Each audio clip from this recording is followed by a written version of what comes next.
Hi, Gran. I just wanted to speak to you about if you end up, unfortunately, in the court process, which I did. I didn't realise there was all these separate hearings when I embarked on it myself. So really wanted you to explain to our audience what those sort of, it seems to be sort of three stages, doesn't it? There's first of all, there's the first appointment hearing, which is also known as the FDA.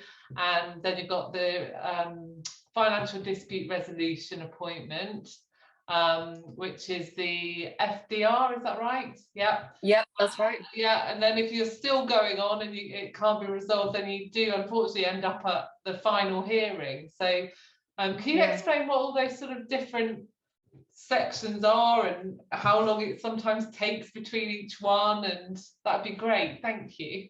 So there are, like you say, three main hearings in the financial remedies process.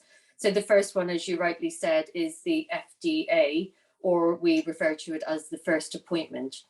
That's like a housekeeping hearing. So at that hearing, the court will decide which, by this stage, will have exchanged your questionnaires, and the judge will decide whether the questions are proportionate and what questions need to be answered and when they need to be answered by. They will also look at any other directions that are needed, such as valuations of property, valuations of businesses, or anything really that you need to get you to the next stage, which would be the FDR. So the idea is that by the time you get to the second stage, which is the financial dispute resolution hearing, that you've got everything you need from yourself and from your ex-partner in terms of assets and income to allow you to negotiate with all of the information that's required.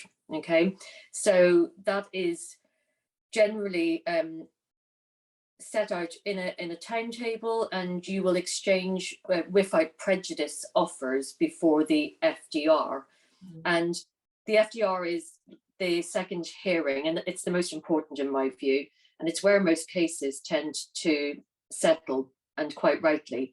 So the FDR is it's a completely without prejudice hearing. So the judge will consider all of the evidence, will hear from each party or their representative, and will have seen your respective offers to settle. And the judge at that stage will give what's called an indication of what he or she would do if they were the final hearing judge. Of course, they haven't heard the evidence that you would hear at the final hearing, but they've got enough usually at that stage. And they will also, in my experience, give a really careful costs warning about what will happen in terms of your costs rocketing if you do not settle at that stage. So each party has the indication. You hope that the indication is along the lines of what your without prejudice offer was, and you go off and have a chat with, well, first of all, your representatives, and then see if there are any further negotiations that can take place at that stage. If it gives it some sort of context, in my career, which has been about 16 years exclusively in family law, I've only had three final hearings. I've got a fourth one. Yeah. So the FDR is really important. Yeah. When you can see how much the costs can escalate after that, it's really important.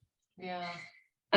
If you do reach an agreement and all being well, then the judge will either sign or approve the consent order at that stage.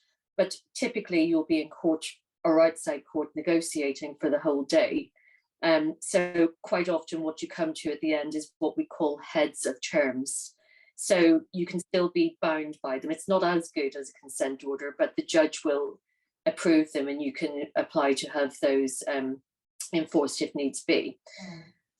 If you're unlucky and you can't at that stage reach a settlement, then the judge will set down directions to move it to the next stage, which is the final hearing.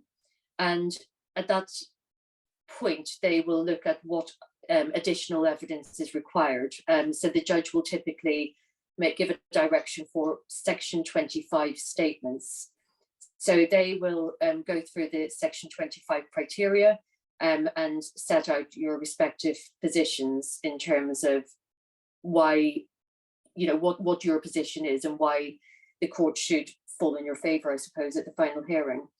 And at the final hearing, they will then, each of the parties will give evidence and will be cross-examined. And then you can still try and negotiate right up to the last minute, but if you don't manage to get there, then the judge will make an order. And that's a difficult position to be in, because you just don't know what the judge is going to do. 15 judges could give 15 different decisions, so you're very much in the hands of, I don't want to say in the gods, but in the hands of somebody making a decision for you and your family that you're much better making together if possible. So, and it can be a long and arduous and emotionally draining and expensive process. So, I would say my advice is usually do try and reach a compromise if at all possible. Yeah. Thank you very much for explaining all of that. Thanks. It's okay.